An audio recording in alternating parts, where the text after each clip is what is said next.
I was fortunate enough to win, and I just finished up my 4th term there. During this 4th term, I served as Speaker Pro Tem of the House. I like that because you get a little bit more say in what happens and what's going on in the Missouri House. A little bit about me. While in the House, I'm pretty proud. I think it's either 14 or 15 pieces of legislation. And believe me, I know everybody doesn't say, I want a lot more laws passed, but a lot of them are redoing things that have already been done, or fixing old problems, things that have become outdated. But I say that to say I try to get things done when I'm up there. Some of the other things I'm proud of while I've been up in Jefferson City is we were able to bring a large amount of money along with Dale Wright and along with Senator Gannon for the new MAP Tech Center. If you haven't seen that, it's pretty amazing. I think it'll do great things. Mineral College, Joe Gilbert did a great job on that too. And for the next 10 to 20 years, I think it'll make a big difference. We're again, the same group. Dale Wright, myself, and Elaine worked on it this year to bring money for the IKO project over in Bismarck. And that project is going to create 70 to 100 new jobs in the city of Bismarck. And that's huge for our area, 70 to 100 new jobs. I think the salary per year is going to be a little over $9 million in new salaries, what they're anticipating it will bring to St. Francis County.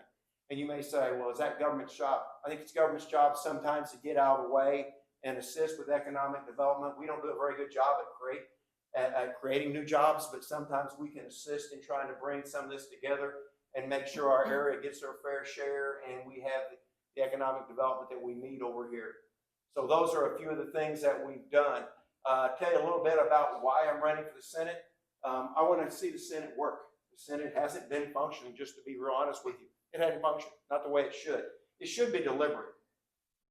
It should take its time and not pass legislation easily, but it's got to function. And I want to do that. I will tell you, I will be a fighter in the Senate, try to fight and bring the things we need back here.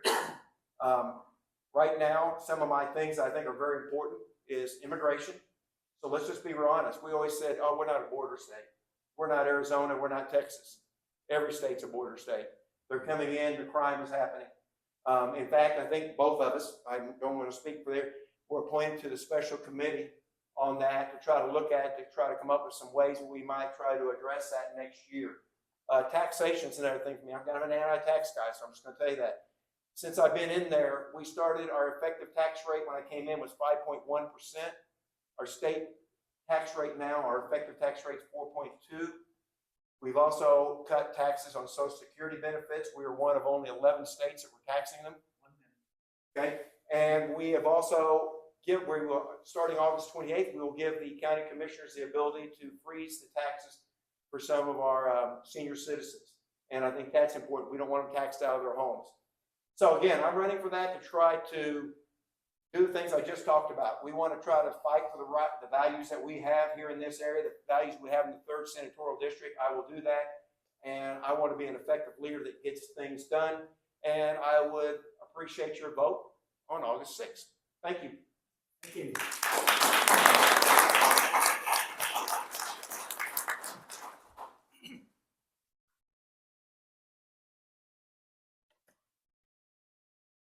I have to put my cheaters on. What happens when you turn old? My name is Cyndi Buchheit-Courtway. I'm the state representative for District 115, which is all of Jefferson County currently. When I first ran 4 years ago for office, I had 65% in Jeffco, 35% with St. Francis County and St. Genevieve County. So some of you already know me, and I'm excited to get back here and to serve again. So I'm running for the state Senate because I believe the people of Missouri's 3rd Senatorial District need someone to represent their interests and needs in the Missouri Senate. For too long, our Senate has spent more time arguing with each other and not getting done what their constituents need. My husband David and I have raised a blended family together. We have 5 kids, 17 grandkids. So believe me when I say that I know how to get things done and how to help with arguments. I come from a rural community and a family rich in traditions of hard work, integrity, and sacrifice. Auto workers, factory workers, educators, business owners, and farmers are all in my bloodline. I have been involved in several grassroots efforts and organizations. I am the current chair of the Women's Legislators of Missouri. I am a life member of the NRA. I work as a healthcare professional at Mercy Hospital, Jefferson, and have seen firsthand how the fentanyl crisis is impacting our families. As per the Missouri Health Department, Jefferson and St. Francis counties are among the most brutal hit in the state. We have to get the border secured and stop the pipeline of fentanyl into our country and into our state. And as Representative Henderson mentioned, we both were put on a committee that will help look into the matters, and I'm proud to say that I am going to the border in September. I want to see firsthand what's going on and what we as legislators can do to stop what's going on. In 2021, 1,177 people died in Missouri of suicide. We have a mental health crisis. We must support our veterans, active duty military, and first responders. We also need to help our children. I sponsored a bill this past session, House Bill 2471, that provides tools for teachers to assess suicide risk, how to address it, and age-appropriate training for our kiddos. If we can show our kids better options as children, they will be better equipped as adults. We need to strengthen the economic development opportunities for Missouri. One way I took action was with House Bill 2352, which removed outdated restrictions and empowered port authorities, paving the way for enhanced infrastructure, increased economic activity, and job creation throughout our state. We have such a great opportunity with the Mississippi River, interstate highways, and rail, and we should be taking advantage of it. Having served this past session as the House Transportation Infrastructure Chair, I deeply understand the needs of the Missouri infrastructure system. I helped lobby for successfully $25 million for port development in Herculaneum, Missouri, which will not only benefit Jefferson County, but our whole region and actually the whole United States. I also lobbied for successfully $12 million because James Hardy, a company that wanted to come into Crystal City, Missouri, that will have 200 jobs in the first phase and 400 jobs starting in the second phase. They wanted to come in, but they couldn't drive 150 trucks in front of our hospital. So I lobbied for successfully $12 million to get them an extra road so that they can bring $70,000 a year jobs, which will be Jefferson County people, St. Francis County people, Crawford, Washington, St. Genevieve, St. Louis, you name it, they're coming. I have driven the roads across our Senate district, and I know where investments need to be made, like Interstate 55, $240 million of road infrastructure currently going on right there. That was slated for 2045. But since I was the chair and the former chair, Becky, we helped work together to get those infrastructure development done now. Highway 67, where we come off the interstate and come onto 67, we're lowering the road and you're gonna be able to go straight through. You're not going to have to stop, which will save lives. I've also worked with the city and county officials for Amtrak to come into DeSoto. We're bringing back a depot, $1 million in the budget just for that. And the governor just signed the budget bill and did not veto that, so I'm very excited about that. Some of my endorsements for the Senate include the Missouri Right to Life, the Missouri Cattlemen's, the State Firefighters Council, Laborers Local 110, Missouri-Kansas Regional Council of Laborers, Sheet Metal Workers Local 36, Teamsters, Missouri, Kansas, Nebraska Regional Council, and the Freedom Principle Missouri. I will never back down or waver from defending our Second Amendment rights. I am committed to defending life from conception to the natural end of life. I believe in the conservative causes that both President Ronald Reagan and President Trump championed. America first should be our first focus and our mission. I look forward to continuing my campaign throughout the 3rd Senatorial District, discussing my vision of a brighter future for the district and the state. Thank you.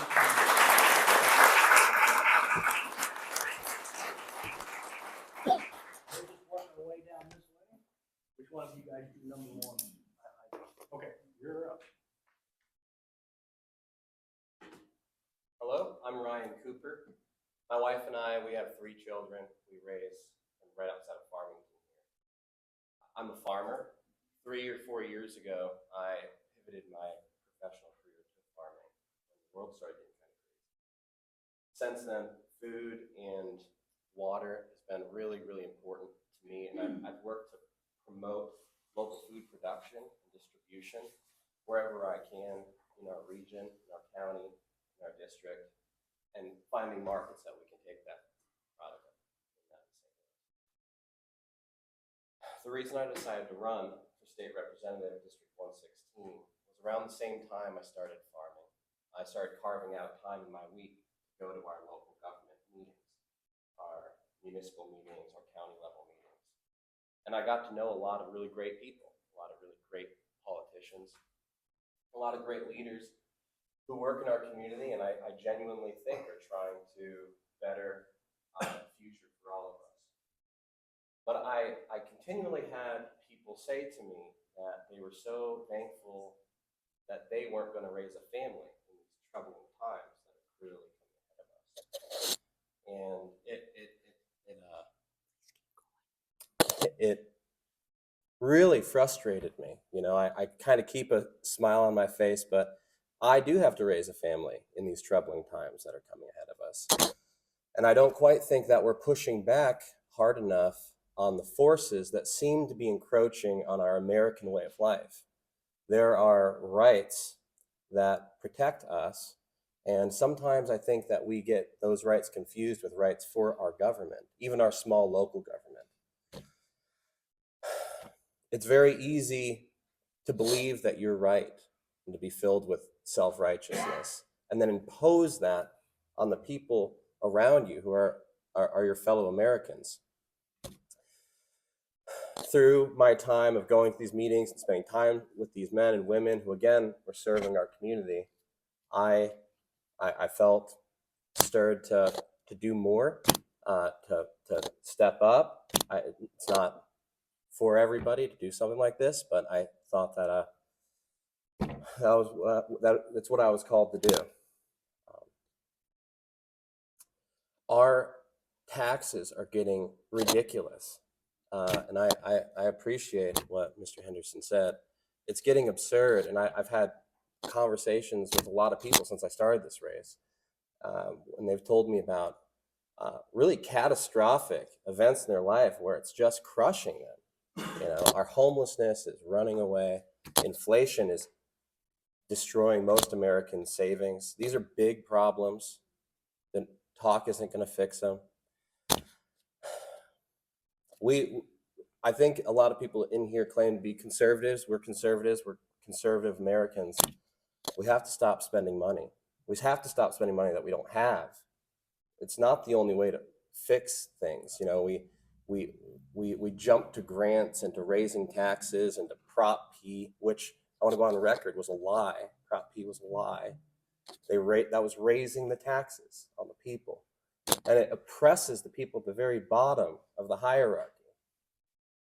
That's why I'm here. That's why I'm running. I think that it's time to start pushing back against whatever forces seem to be encroaching on our way of life here in small town America.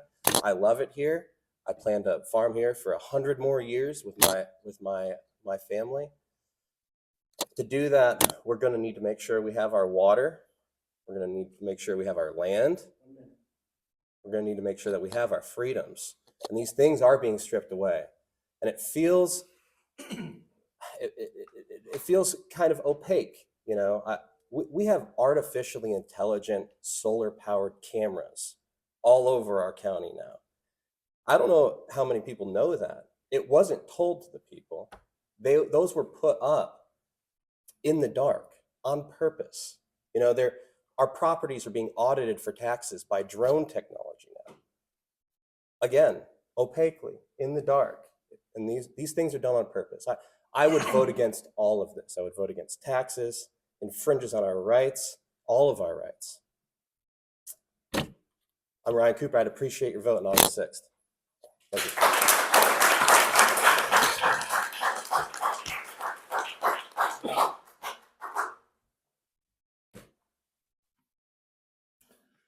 Good evening, and appreciate the opportunity of being here with the club. Appreciate them sponsoring this, and for all of you to be here. This is how it's supposed to be, where we're all involved with our government to have a say in our governance. My name is Dale Wright. I am actually running for my last term, and a lot of people say, have you enjoyed it? I can't say I've enjoyed it, but it's been an honor and a privilege to represent you, to be your voice, to be your advocate, to try to do what I can for you. A very smart man once told me, when I started my career in politics, you need to consider every bill in this sequence. Does it meet your conscience test? Does it meet your constituency test? And then lastly, does it meet your caucus or your party test? And Mike, thank you for giving me that good counsel, because I've tried to live by that. I can only say that there's probably been 2 conscience votes that I've had to take in the last 6 years. And I'm proud to say that it was one of my first votes, and that was a pro-life bill. The real reason that I'm serving, the thing that really got me to agree to do this is the subject of being pro-life. I think that we need to protect the unborn, protect the innocent, protect the disabled, protect those who don't have a voice for themselves. And so I've been up there trying to do that. A lot of people, they really like writing bills. That's not really the thing I enjoy doing. What I really like doing is helping people. That's what I've tried to do. Tried to help as many people as I can, no matter what status of life they're in or not. I've always tried to put their needs ahead of anything that I've wanted to do. I'm really pleased with some things. Representative Henderson mentioned a couple. We're helping Bismarck, which sometimes they're kind of the forgotten group in the county. We're about to help them create about 80 new jobs. These are $50,000 plus jobs. So through some of our actions and some of the statutes that we're able to get passed in the budget, that's going to be a reality now. A bonus for that, we found out later, and IKO that he mentioned from Canada is an international company that's coming in, and they have factories all over the world and plants all over the world. They're going to invest $150 million in the Bismarck area, actually Trap Rock. Unbeknownst to us, the day that we went over with Lieutenant Governor Mike Kehoe to tour that, we went over to Beelman's. Beelman's has a trucking plant in St. Genevieve. They also have a rock quarry over in the Trap Rock area. Through what we've been able to do, they're going to invest another $150 million in our area, creating 75 jobs. So that's over 150 jobs that are high-paying jobs that are going to really help our area. Another thing that I've been real pleased with is been working with Iron Mountain Lake. It's probably the last place you think about in the county. Several of us were over there, met with them in a town hall meeting. And their city has $27,000 to their name. That's all they have. So again, what I like doing is helping people. So we've been working with them. I've been able to work with Representative Henderson in getting a police car for them. Farmington has donated a police car. The sheriff's department is donating all the equipment. And so they're now going to have a police car over there if they can only afford to get a policeman. So we're now fighting, trying to get some money for them so they can have a policeman, because they have a lot of drugs, they have a lot of squatters. They have a new administration over there that they're really trying to clean up the place. And so we want to help them do that. I've served on quite a few committees, healthcare committee for 6 years. I'm exclusively endorsed by Missouri Right to Life as the only person in the race that they will endorse for this race and the general. Been endorsed by NRA, by the Missouri teachers, Missouri education administrators, the chamber. It goes on and on and on. I'm honored to get to serve you and to get to be your representative. And again, my name is Dale Wright, and I'd like to ask for your vote for this, my last term. Thank you.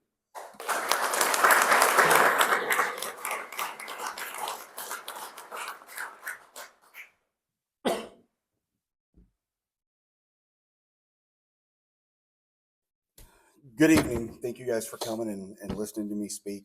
It's a little bit different for me. I'm not used to speaking about myself. I don't like to sound like I'm bragging or cavalier. Some of you know me, some of you don't. So I'll go into a little history of myself. When I was 17 years old, I found out I was having a son, my wife and I. I decided I knew exactly what I would do. I would enlist in the United States Army, and that would solve all of our problems. It was good thinking as a teenager, but it didn't work out. sometime later, I was medically disqualified, came back home. Didn't know what I would do. School was ending. I had got all my credits, didn't have to go my senior year. And then Sheriff Ronnie Skiles, Washington County, called me. And I remember him on the phone. He said, "Boy, do you want to work for the Sheriff's Department?" Of course, I said, "Yes, sir." He said, "Be there Monday and you start in jail." Well, that started my career in law enforcement that spanned over 2 decades so far.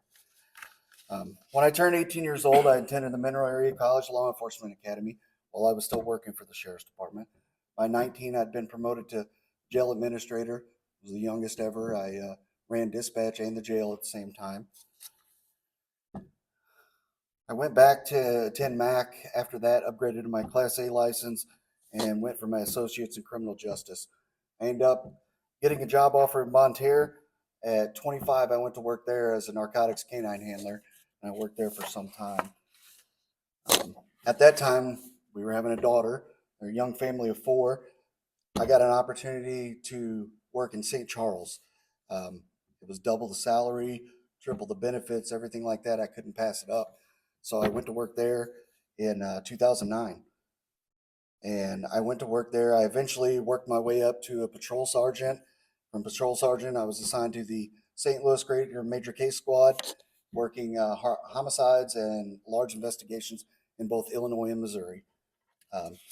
After that, I worked my way up to command staff, where I took control of the entire day-to-day operations of the department.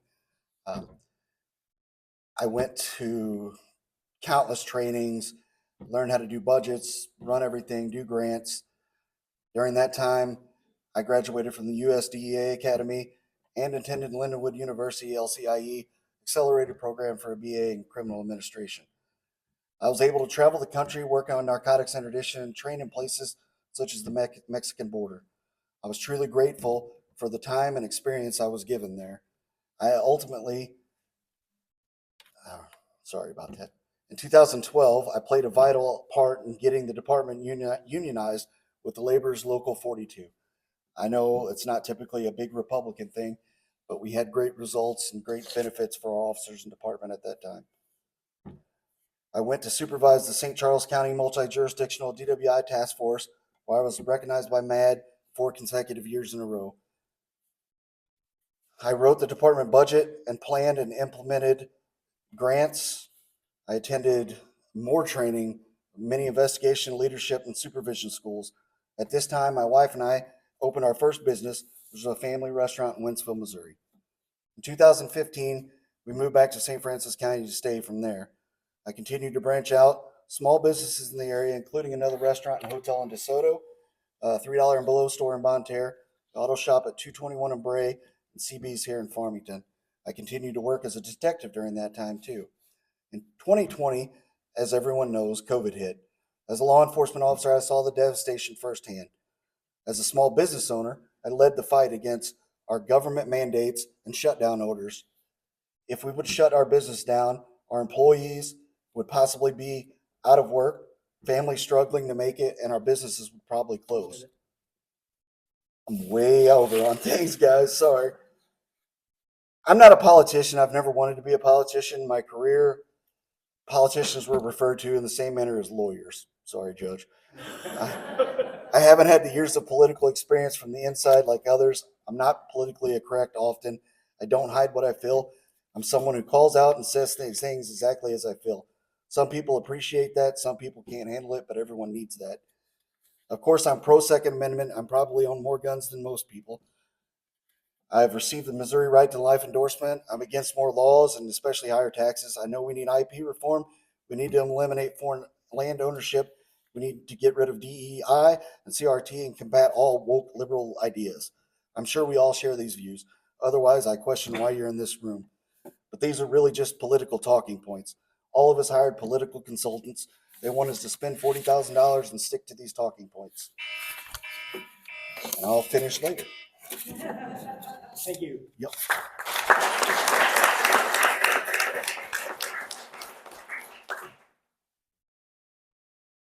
Good evening.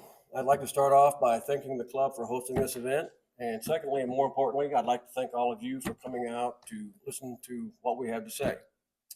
My name is Mike Miller, and I'm running for state representative for District 117. I'd like to start off by highlighting some of my recent activities. So over the last 8 years, I have been a member of the St. Francis County Republican Central Committee, where I served one term as secretary and currently serving as treasurer. I was one of the founding members of the St. Francis County Conservative Club, including serving as treasurer for the first 2 years of the club's existence. I was chairman of the 117th Legislative District Committee, and I was elected to and served a 3-year term on the Terre de Lac Board of Directors. Now a little about my history and how I kind of got here. I grew up in Hillsboro, Missouri, where I graduated from high school. Even at an early age, I understood that freedom wasn't free, and I felt we all owed a debt to those who came before us. So I enlisted in the United States Army, where I spent 8.5 years. In the Army, I served as an intelligence analyst with special training in Russian language, counterterrorism, and counterinsurgencies.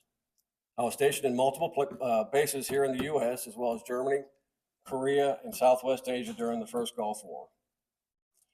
I received numerous letters of commendation, an Army Achievement Medal, 2 Army Commendation Medals, a Meritorious Service Medal, along with several other individual and unit citations. Having successfully finished my military career, I entered the private sector as a dock foreman for a national freight carrier. Over the next 9 years, I worked for 3 different freight carriers, moving up in management as I went. I was good at my job, I enjoyed it, and I thought it was going to be my lifelong career, until late in 2004, when I was offered the opportunity to own my own business. After much deliberation, despite the fact that I had no savings and no lifeline to fall back on in case I failed, I seized that opportunity. It was touch and go as I learned the industry, learned how to operate a business, all while trying to expand quickly. For the several years, it was 7 days a week, 10, 12, 16 hours a day, often feeling like I was on the verge of failure. But I kept plugging away, and eventually my feet were on solid ground and the businesses took off. 20 years later, I made the best career decision I could have ever made. I would also say that it is absolutely what I would consider to be my American dream come true. To risk my entire future on an endeavor to improve my quality of life, to be my own boss, and to have more quality time with my family. This is in the same spirit as our founding fathers, though they wagered much more than I did, as they famously and courageously pledged their lives, their fortune, and their sacred honor to achieve their American dream, the original American dream: life, liberty, and the pursuit of happiness without government intrusion. However, over the last nearly 250 years, our government has grown out of control in size, in scope, and in spending. We've gone from a country who believed in God, self-reliance, and self-determination to a country who looks at the state as its savior because it takes care of them from cradle to grave. Government has become intrusive to the everyday lives of Americans through regulation, red tape, and obstructive policies and procedures from departments and agencies ran by unelected, unaccountable bureaucrats. Departments and agencies that rarely, if ever, make life better or easier for the citizens of this state or nation. If elected, my priorities are to use common sense to push back against government overreach, to reduce the size of state and federal government, to responsibly cut taxes when possible, to improve education, and to make this state and this nation a freer, more inviting place for manufacturing. I want to re-spark the flame of the original American dream, where this nation and its citizens are self-determined and self-reliant and free to pursue life, liberty, and whatever your happiness might be. I want to return us to a time when people look to us as a shining city on a hill and help usher in another century of American leadership in this world. My name is Mike Miller, and because of these things, I humbly ask for your support for my campaign and for your vote on August 6th. Thank you.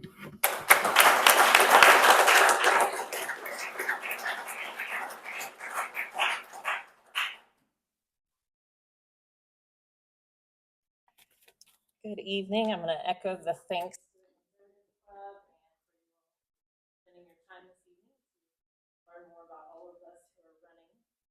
My name is Becky Laubinger. I'm running for state representative for District 1. I grew up in rural Missouri. I'm number 4 of 5 kids. My father was an electrical My dad would drive us slowly to school, counting utility poles, looking for maintenance that needed to be done, and talking to us about power grid issues. My mother taught us about putting others' needs first and having strong family values. My family also had a cattle hobby farm and a small construction business. Growing up among these opportunities to work, learn, and serve gave me an appreciation for American entrepreneurship and for the hardworking middle class. I'm married to Pastor Laubinger, who served at the First Baptist Church of Deloge for 15 years, and we have 4 kids, ages 23, 21, 17, and 13, and this year, just a few months ago, we added a daughter-in-law. She's amazing. For the last 10 years, I've served as the executive director of the Part-Time Pregnancy Resource Center and Health Clinic. We recently changed their name to Monarch Family Resource Center. I work there with the board of directors to plan and manage a nonprofit budget, which means cutting wasteful spending, considering the most effective ways to use our dollars to spend or to save. And as the executive director, I also create and implement policies. I ensure the center avoids mission drift. I believe our country, as well as our state, has experienced some mission drift. Our nation and state were founded on freedom, which once meant the opportunity to be responsible for yourself. But we've drifted away from responsibility, and now we want freedom from responsibility. We've traded independence for defeat. Like each generation before us, we have the opportunity to correct our course. We do this by focusing on foundations. There are many foundations needing maintenance, including water systems, funding volunteer fire departments, my dad's favorite, power grids. But for now, I will focus on a couple of key foundations that are key to our success as a state. First, we have to crack down on crime. From violence to theft to illegal drug use to child abuse, human trafficking, the list goes on and on. One of the foundational roles of government is to protect citizens from those who would do criminal harm to humanity. To effectively address crime, we need to prioritize funding for law enforcement, training, gear, prisons, drug rehab, and effective mental health treatment. So why should law enforcement be a priority? Just for practical application, if you guys shopped at the Deloge Walmart and you try to buy something from the health and beauty department, everything is locked up. Seriously though, I've spoken with many officers who are discouraged by some catch and release policies. I know we're trying to crack down on that as a state, but it's hard for those officers to know that they're making a difference, to risk their lives when the people they catch then reoffend the next week. I know as the director of the Resource Center that I work with a lot of people who come to classes as part of the rehabilitation process. They come to parenting classes, anger management, even some general life skills. And it's important for us as those referral agencies for rehabilitation that there is accountability for those who refuse to take the steps to get safe or healthy, and that they are held accountable for their refusal. We need to know that our border is safe, that terrorists are not free to walk in, that those who are truly living within the law, working hard, living responsibly, are free to continue to live responsibly. So my second priority, I'm going to cram this in real quick. As I stated, I serve in the Pregnancy Health Agency. The second priority is family. We work hard to help families get stable, eliminating the crisis and saving the child. As a culture, we must stop treating children as the enemy to adult success. We should see family as a foundational structure of a successful society. So in office or out, I will continue to value human life, both born and preborn. And it's more important today than ever. Just today, the RNC took the right to life language out of our national platform. We as a state need to protect life, and we have the opportunity to do that this November. I would appreciate your vote for state representative.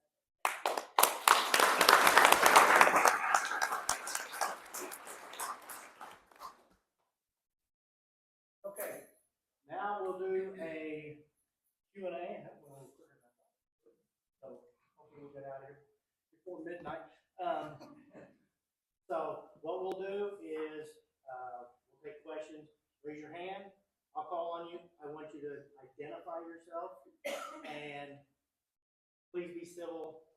everybody in here will be, and ask questions direct them towards, I know last month, sometimes questions were directed at all three candidates for sheriff. This one, if you wanna, they can take turns speaking on that question or whatever. So, starting now, we'll go ahead and take questions. Yes, sir. Hi, I'm Michael Barton. As a member of the Board of Education, I have a question for you all. I know that this bill that was just passed had a little bit of the school choice language in it. I wonder where you all stand, each one of you stand on. Very pro school choice. Parents should have absolute rights over their kids' education and their tax dollars. I'm pro school choice as well, with some limitations. So I'm for education, for public education, for private education, for homeschooling. I think what works for the child needs to be what works. And so I like the bill that came out, that there were parameters and allowed for some of those decisions to be made, but we need to not undercut our public education because that's what's best for some families as well. Yeah, I'm pro-choice on that as well, as long as it doesn't degrade, like she said, with our public education now. I've had experience where when my daughter was on chemo and stuff, she was homeschooled through the school program, and actually she excelled better at that. So there are a lot of kids that do better with things like that than being forced one way or another. I'm pro-education, so I always go for education bills that are going to be good for our public schools. But I also go for the pro-school or education freedom, if you will, because I think our parents and our children need choices. When my children went to school, between my husband and I, we have 5 kids. When our kids went to school, they went to school that was day through week. So they got to choose where they went to high school as long as it bordered our town, which was great because they each got to go and tour the other schools and figure out which one they wanted to go to. So our oldest 2 went to Festus. The next one went to Crystal City. The next one went to Herculaneum. And the last one graduated from R7. So they each got the education that was perfect for them. And a lot of people don't realize it, but when you're a teacher or administration, if you live, say you live in St. Francis County, but you work at Jefferson R7, your children can go to Jefferson R7 with you. So teachers and administrators already do have open enrollment. I spent 31 years in public education. I wasn't a supporter, but I'm also in favor of children mainly. That's number one. You want to take care of children and give them the best education you can. I voted for 727. To answer your question, I voted for it on the floor. It's going to bring, if we don't get, part of that bill is the school choice. Another part of it is getting teacher salaries up. And if we don't, we're in trouble. Teachers right now, we don't have enough teachers in the classroom. And we have to have that. Public education is always going to be there. So if you can prove to me it's the best thing for children, I will support it. And I'm supportive of public education. I'm supportive of those others too. They're all the children we have here in Missouri. Thank you. And I graduated in the half of the class that made the upper half possible. And, no, I'm kidding. I am a staunch supporter of public health for parents' choice. I did support the open enrollment because I felt like, first of all, charter schools, I'm not a big fan of charter schools. Charter schools are for-profit schools that go out and there's a sponsor who tries to make money off of our children. I don't think that's right. So to be able to put a firewall up against charter schools, I voted for the open enrollment that allows children to go from one public school to another, that protects the pool of monies for your public schools, but also the retirement pools for your teachers. The good thing is our schools in the region, at least the schools that I've represented, it's not really been a challenge for them. We have great schools. When you get their test scores, the last time I looked at them, Farmington was like at 98 or 99.7 out of 100. St. Genevieve was 100. Perryville was 97.8. So we have the best of the best in education here. But again, I'm for parochial schools. I'm for for parents' choice. Next. Come on, these guys couldn't have answered all those questions.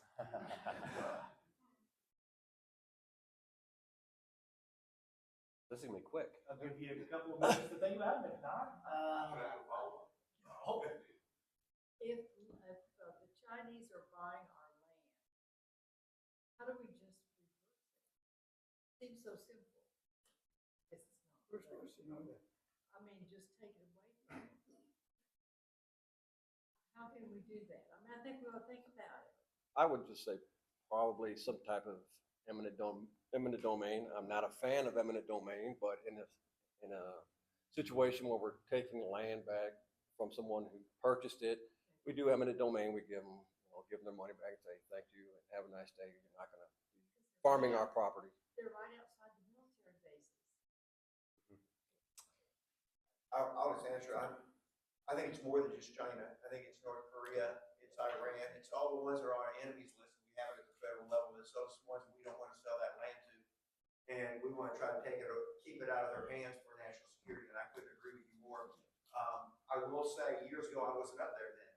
They thought they were, by trying to put these limitations where they say, oh, they were in favor of selling land. They thought they were the first ones to restrict it years ago. And then they didn't restrict it enough. And everybody, we've all figured out that they didn't restrict it enough 15, 18 years ago in there. And so we're trying to get more restrictive now. So it's an ongoing problem, but we got to make sure we keep our infrastructure, our power grid, and all those things safe. So I couldn't agree with you more. At the same time, we got to be careful. We don't tell individuals, we don't want to take property rights away from individuals by getting too restrictive. So we tell them what to do, but I'm in favor of not selling that land. Well, in the House, we did pass some legislation that limited them and actually stopped that. But thank goodness we have some more people running in the Senate because it didn't pass in the Senate. As far as eminent domain, I have a real problem with eminent domain. Those of us who have served up there, we had a big choice on something called the Grain Belt Express, where there was a for-profit group out of, I think, Kansas, wanted to take over farmland, prime farmland over the northern portion of the state of Missouri to send electricity and energy out to Boston and New York and so on, and they were going to do it through eminent domain. Well, a challenge we had was a very hard vote because I was told it was actually going to reduce some of the costs for Farmington's electricity. So I had a choice. Up at the Capitol, you have three kinds of choices. It's either black and white. You choose the better of two good things or the better of two evil things. And this one was a tough one, but I sided with the farmers. I didn't feel like that a for-profit company should take someone else's private property for their own personal profits. And I just didn't feel like that way, even though it was going to help my town. I just didn't feel that was right. So that was one of the few conscience votes that I had. I had to go with my conscience on that one. I just couldn't pull the trigger on that. As far as eminent domain, I'm completely against eminent domain in any form at all. As far as eliminating foreign land ownership, I think that's something we have to do. Do I have the answer? No. I think there's going to have to be a committee pulled together, and it's going to be a broader spectrum than just us, because it's going to involve the State Department and how it affects things overseas, or do you vacation in Mexico, or what we get back, what feedback we get on that. So I think I can't just say for myself, I want to eliminate it, but do I know how to do it? No. I think we're in the process of forcing a sale of TikTok to a domestic owner. We decided, hey, we're not willing to allow foreign ownership of a tool all of our kids have. I don't see why it would be a whole lot different. It could be a forced sale without eminent domain. It has to be owned by an American, by an American national.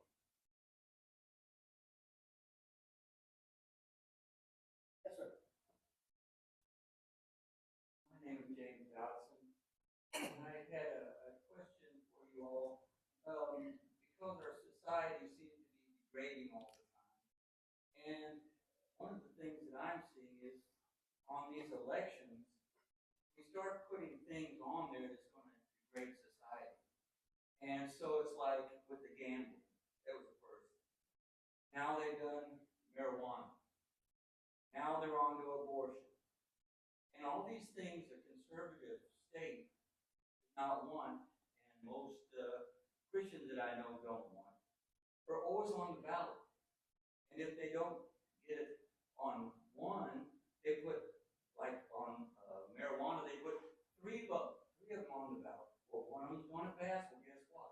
Now we got marijuana in our counties and in the state, and that's degrading our society. So my question is, what will you all do, or what's your idea to start getting things straightened out where conservative Christians can get things off the ballot before they even start?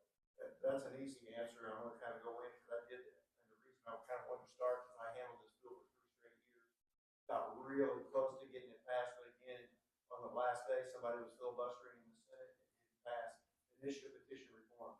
And what it is, we should be able to have initiative petition for laws. People want to throw all the ballot and the people pass it, they should pass it. Constitutional amendments, 50% plus one is what it is right now. And I can prove to you, if I can put together $5 million, that I can probably get this state renamed the Sunshine State.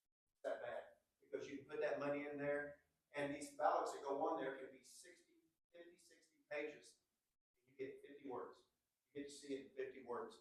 And that's not right. That's not the way that's supposed to be set up. And if you look, I've actually traced, I got a folder up there in Jeff City about this thing on the initiative petition reform. And a lot of that money, a great amount of it's coming from New York, California, Washington, New Jersey, come in here and try to change the way Missouri does things. George Soros. You're correct. George Soros. George Soros, a lot of it. So I carried that bill to try to raise the initiative petition and raise the level of it for 3 straight years. We got it through the House, through the Senate, different version, through a conference committee, back through the House. On the last day, the Senate just needed to vote on it, and they never brought it up. And we had it up there again this year, and every year it comes up short in the Senate, and it needs to be done.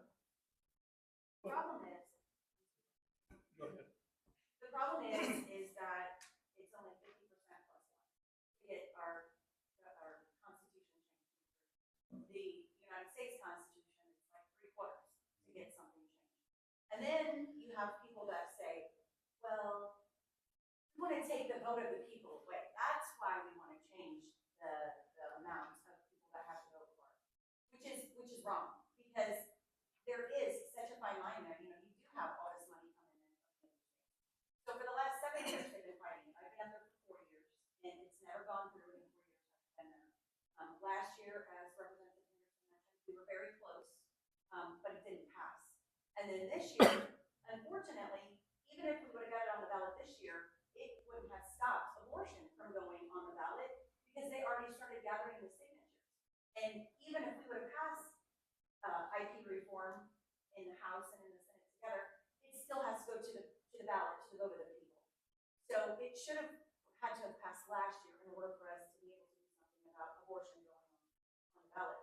As far as getting Christians to keep something like that off the ballot, we just need to get the word out and get the Christians to come out on the day of voting and vote against it.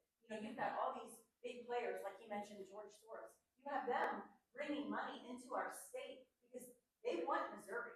They don't want Missouri to be a red state anymore. They want Missouri. And so we have to be able to fight back. But we don't have a big pool of money. We don't have lobbyists or anyone like that helping us to fight that. That's what we need to do. We need to get those Christians involved. You need to tell your friends, tell your neighbors, tell your enemies, tell everybody to come out and vote so we can get something done about it and so we can keep abortion out of our country. As you've heard, it's gone through the House every single time. Representative Henderson carried it all those times. This past time, we had someone else. Originally, we were trying to get maybe to 57% as opposed to 50 plus one person. That didn't work. So this year, out of our 8 congressional districts, Congressman Smith is 8. Out of the 8, we're just saying, okay, we just need a simple majority in 5 out of the 8. And so we got that again over through the House. We always get it through to the House. It gets to the Senate, that's when it dies. And it's, in my opinion, you have some very selfish people holding everything up. Good legislation, whether it's pro-life, whether it's initiative petition, whatever it is, they hold it up for a very very self-serving, selfish reasons, and they hold up the whole thing. Our Constitution, this is a stunning thought. Our Constitution is larger than the federal Constitution because it's so easy to change, and so many things have been added on to it. Our Constitution has bingo on it, of all things. It talks about bingo in our Constitution. That's absolutely terrible. So the reason that people are stopping here is, and they're trying it here, is that we're the easiest state in the nation to start a national initiative. So they'll come to the Missouri, George Soros, and all these others who have all this money. A lot of times it's not Missourians, it's out-of-state money that comes in. They want to start a national initiative. They start in Missouri because it's so easy, and then they springboard off of that. And again, as Cyndi said, the people who are against this saying, well, we're trying to take the vote away from the people. No, what we're saying is we want it to go on the ballot so the people can decide for themselves. And if the people decide we don't want it, then we don't get it. But I've got a feeling if it went out there and everybody really knew the truth about this dirty secret out there, we could pass something. Again, our Constitution is the springboard of all of our documents. Everything we do springs off of our Constitution. That Constitution and that document should have a little higher hurdle than just passing a regular statute or a bill, in my opinion. We do need IP reform. And speaking to your point specifically on abortion on the ballot this year, I, as an individual Christian, am working hard to get information out to others who would like to prevent a vote passing abortion, information on how to talk to those who might be waffling. So our center can get that to you, but we're trying to get that information out as much as possible, because part of the issue with the Senate this year is people don't know how to talk to each other anymore. The people on opposite views don't know how to communicate, and things aren't getting done. And so until we get the initiative petition reform passed, we as individual citizens have to learn how to talk to those who may have a little bit different view than us, and not just fight, but learn how to speak and persuade and communicate and have conversations so that more people will see the true value of human life, or whatever the issue is. Go ahead, Mike. And I would like to say that while all the things recently have been bad and pretty immoral by most people's standards, you don't want to take away the people's right to redress grievances. But if you look at a Constitution, people always say, well, it's enshrined in the Constitution. That kind of means it's special, and it should be a lot harder to put something into the Constitution or to change it. So like IP reform, which is what they've all talked about, is needed in the state, but we don't want to take away people's right to redress grievances either. They have to be able to put initiatives out there. We just have to make it tougher. We need to make it a plurality of the state to get in, instead of Kansas City, St. Louis, Columbia, and Springfield. And I think they've all mentioned IP reform, and that's a goal that they're wanting to change these things to make it harder. And those things could have been done. I think even he talked about the filibuster and stuff this year. There were some Republicans that could have stood up and stopped that, and they could have passed it, but they didn't. So I think put it on the politicians. They're elected to represent you. If they're not doing what they should do and what you want them to do, vote them out. Like it's that simple. Yes, sir. You're talking about voting. Last time around, the three things about marijuana, read that 6 times and not knowing what it meant. So some of you people, somebody somewhere in Jeff City should be ashamed of your treachery or your sneakiness. This jumbo mumbo on the ballot, which you read 6 times and you don't know what it means. Secretary of State. I don't like that at all. You say you have this plain, simple language or something about some law, plain, simple English for Jeff City. You're not doing it. You're still putting out deception and trickery on these ballots. So when we go vote this fall, there's a good chance there's going to be nonsense on there that you don't know what it means. So And, if you do get elected to, Jeff City, you have term limits. We don't have term limits in our courthouse. We don't have term limits for the sheriff. And I want term limits for mayors and police chiefs, sheriffs, and everybody in that courthouse that's elected. And they say, oh, we can't do term limits. That's because Jeff City controls that. So I want some of you in Jeff City, if you get there, or you're already there, to allow Farmington, Francis County to have term limits in the courthouse. Because that's what the voters, that's the best benefit for them. But we don't care what benefits the politician, we care what benefits the voter. A lot of us want term limits. Deal. Well, Tom, let me start with the mumbo jumbo, language on the marijuana.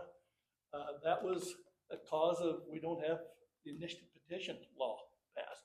That was a George Soros funded project where they went to Kansas City, they went to St. Louis, they went to Columbia, they went to Springfield, they got all of their signatures to be able to put it on the ballot. So that had nothing to do with anything that Jefferson City did. It's an outside company because it's so easy to start a national initiative in Missouri.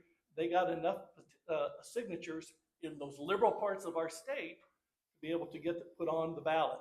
Now that said, again, what we've proposed and didn't make it again, we did it in the House, but not in the Senate. Our bill said that they had to get signatures not just in those liberal areas, but they have to get 5 out of the 8 congressional districts. They have to get signatures that pass at least the simple majority. So now they have to come to us and talk to us as opposed to bypassing us. So we have no say in any of these things that go on these ballots. You know, they would now have to come to us. As far as term limits, I've been a staunch term limit person in my whole life. I want to see term limits. But I got to tell you, since I've gotten up there, I've learned something, and that is all the bureaucrats who run education and mental health and corrections and all these different things, those are lifelong positions. So we come and go 8 years and we're gone. Well, they just outweigh us. They stall and so on until we're gone. And then they just keep doing what they're doing. So it's a double-edged sword. I still like term limits. I just think maybe we need to look at that as maybe a little differently. But anyway, that's just my thoughts. Can we get rid of the bureaucracy? Well, what bureaucracy are you talking about? What did you just, what bureaucracy is in the way of term limits? Well, there's nothing in the problems with the term limits other than it went over to the Senate and the Senate didn't pass it. So if that's the bureaucracy, maybe that's the bureaucracy. But when I'm talking about bureaucracy, I'm talking about the department heads of all the different departments in government. These are permanent positions. Let's defund them. We have no money. Like, let's start chopping some jobs. That's actually what the one way we try to control the bureaucrats. Like a couple of years ago, we cut several million from the Department of Health. Was it Health and Senior Services, wasn't it? I think it was. When they weren't sharing some information they should have been sharing with us. So when we do budget first time we get up there. And the only way we can control the bureaucrats is usually by cutting their budget. Yeah. And because they're going to be there after we're gone. And so you're exactly right. That's how we do it. Praise God. That's our term limits in the courthouse. We talked about Jeff City. Let our county have term limits. That's an interesting thought. Yes, sir. Law enforcement.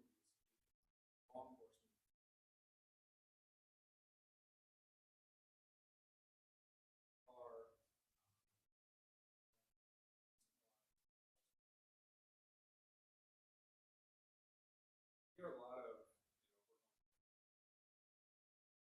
what at the state level can you do where we don't have to.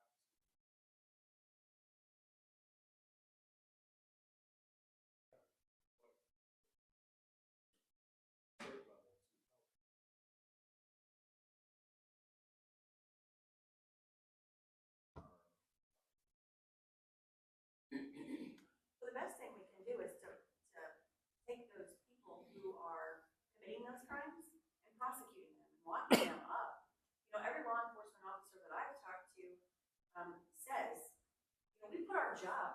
lives on the line every day at our job. And then we arrest someone, and then they're back out on the street the next day. And are they gonna come back after us because we arrested them? So that's the first thing we need to do. We have to have stricter crime laws so that we can make sure that those people are prosecuted and that they go to prison or to jail wherever they need to be. They need to stay there. That's not happening right now, and a lot of that is because the funds for the prisons have been cut. We have prisons that are closed down. So there's no room for people that commit crimes. We don't have room for them anymore. So we're letting them out way before they should be getting out, and that's a big problem. Also, I filed some legislation this past year. I had a friend who someone put his information out on the internet, put his social security number out there to cause him harm. And he's just a regular citizen, and he couldn't do anything about it. So I filed legislation that would turn that into a misdemeanor, but then for law enforcement, EMS, firefighters, it would strengthen the punishment for something like that for those people, because they're out there trying to save our lives and to help us, and so it should be a stricter punishment when you're doing something to try to harm them. I'll answer your question a little bit too. I agree with what she said. Part of it is like if you're driving drunk and you kill somebody, they spend less than 6 months in jail on average. That's just appalling to me that they would do that. And I looked it up, so I had a bill with that. Here's the thing, though. If you're asking about financing for the local police, I always believe we're best governed by the people closest to us. I don't want Washington coming in here and controlling all of Missouri, and I don't want Jeff City to come down and control you. You're best governed by the people closest.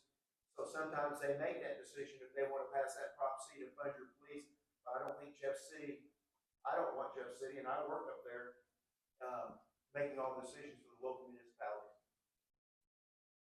No, and that's kind of what I was going to say. Communities have to be, to some level, responsible for themselves. You take Iron Mountain, I don't know what they can do out there. Like Turtle Lake, we're unincorporated. So we have we had to have an HOA to collect funds, and we actually pay the sheriff's department for our security. And other communities may have to look at ways to do that. And then, in Farmington and St. Francis County deputies, and we have to elect people who are good with budgets and can find ways to generate revenue. I'm gonna go along on that vein, and the biggest thing to me that happened is Washington, we need our federal taxes. You give more of our money back to us, just like you got, I know how to spend my money better than, sorry, nothing against you guys, but I know how to spend my money, I think, better than these guys. And they'll probably all agree, here, give us, take care of us. And that's probably the big thing, keep our money local. It's like with the schools. With the schools, it's like, keep our money local. You start getting Washington's fingers in it, and it's like, well, here's what you get. You get the CRT, you get the DEI, you get the junk that you're seeing in school. And I haven't been in schools because I don't have kids in school. I don't know what schools look like now, but whenever 6 years ago, whenever I was substitute teaching in Farmington, it was, well, let's put it this way, I've never been back. And I think a lot of it's got to do with Washington, their finger in it. So we need more of our money to go, hey, and hopefully this guy did it. Sorry. Yes, ma'am. I'm sorry. Oh, go ahead. I think on that issue, I look at it a little bit different because I don't think we need more laws.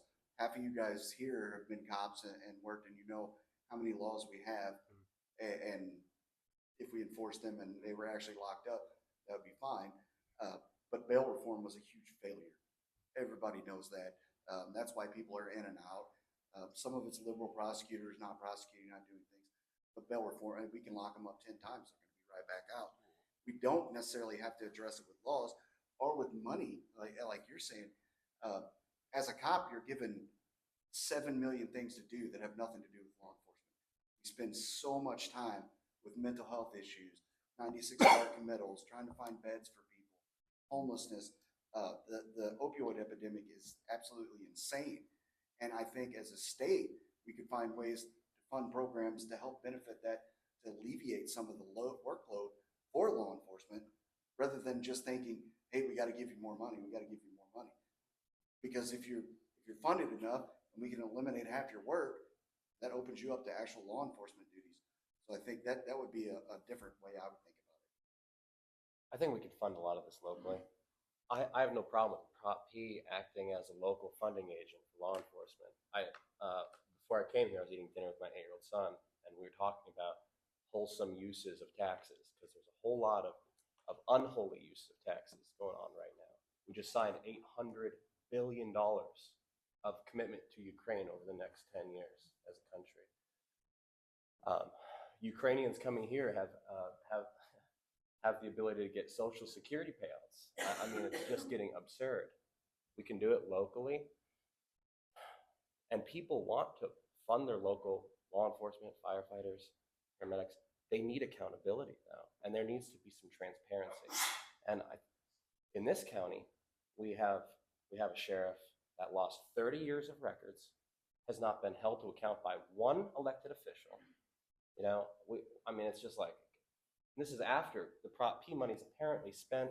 They're making payroll out of general revenue and trying to make payroll out of the sheriff restitution fund, you know, and we can do this stuff locally.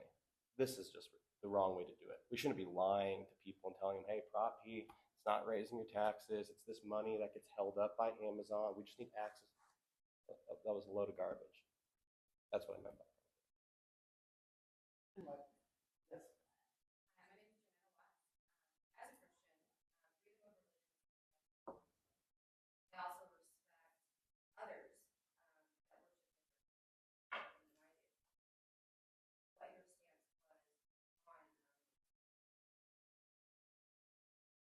That's easy.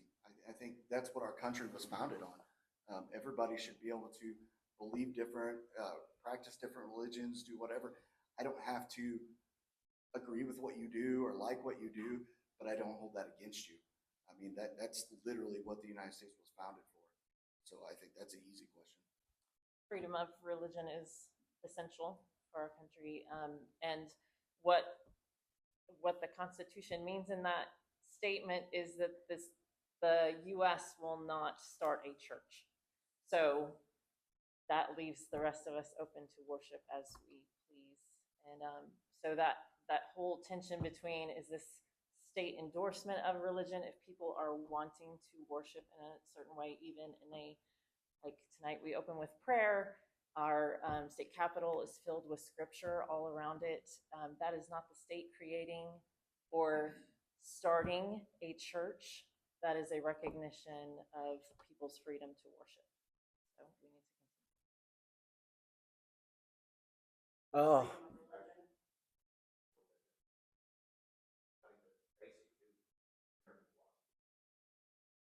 I appreciate it. At the Capitol, we start every caucus meeting with prayer, every chamber meeting with prayer.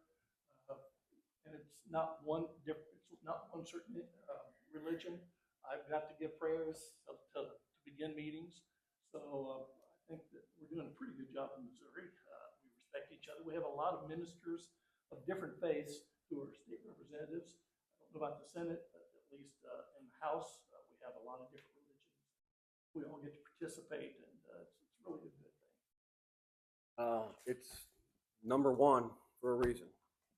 And, you know, they put number two right behind it to make sure that you couldn't mess with number one. And, you know, I hear a lot of people talk about the separation of church and state. And it's been misused so many times. That originated when a group of Baptists, the Danbury Baptist Church in Connecticut, was afraid that the government was going to name a religion, because a lot of places had their own religions, different states or the colonies, and they wanted Thomas Jefferson to ensure them that couldn't happen, and he wrote back that there is a firm wall of separation between this church and the state. And it was not to keep the church out of government; it was to keep the government out of church. So, you know, again, they put it number one for a reason. Yeah. Okay. We've been going for a little while. I want to give you guys time to talk to, and meet these candidates a little more. Appreciate everybody coming out. First off, I would like to thank you guys. Like I said, just like with the sheriffs last month, thank you guys. You guys can definitely be out, banging doors, sticking signs, you know, kissing babies, whatever the politicians do to get votes, sticking signs in your yard, whatever. But I just want to thank you guys for coming out. Definitely thank all of you guys for coming out. Thank you, guys.